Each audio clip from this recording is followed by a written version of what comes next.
Monsieur Franck Menonville, pour 5 minutes, chers collègues. Merci Madame la Présidente, Monsieur le Ministre, Madame la Rapporteure, mes chers collègues.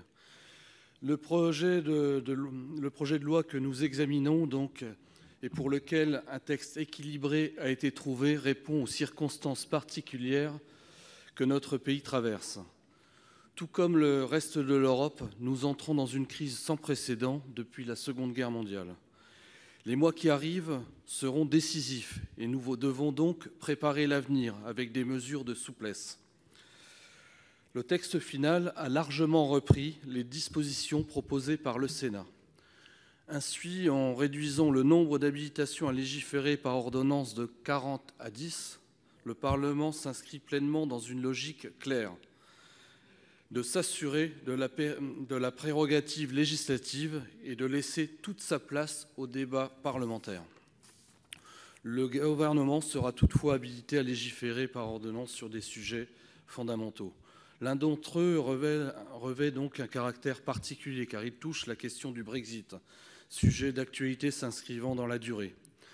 Le délai raccourci à 12 mois demeure, selon nous, assez long pour aller au-delà de la période de transition prévue et qui doit donc s'achever au 31 décembre prochain.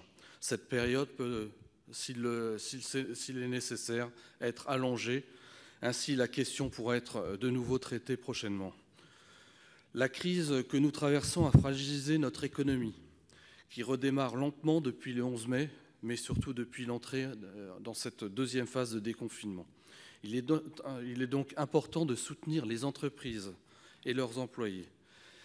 Qu'elles soient petites ou moyennes, elles sont le cœur de notre tissu économique. À ce titre, les décisions prises concernant les activités partielles vont véritablement dans le bon sens. Le groupe Les Indépendants a d'ailleurs soutenu des points relatifs au régime d'intéressement qu'il considère comme un élément central rapprochant les intérêts communs des salariés et des entreprises. Ainsi, je ne peux que regretter la restriction de ce dispositif conclu en CMP qui exclut malheureusement un certain nombre de PME.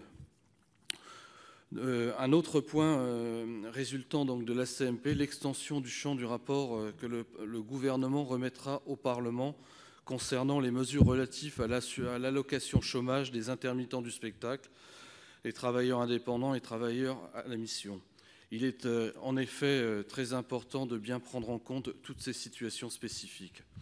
Je terminerai en soulevant 2 points. Le premier concerne la justice de notre pays et son exercice. La CMP a rétabli l'élargissement de l'expérimentation des cours criminelles chargées de juger des crimes sans jury populaire.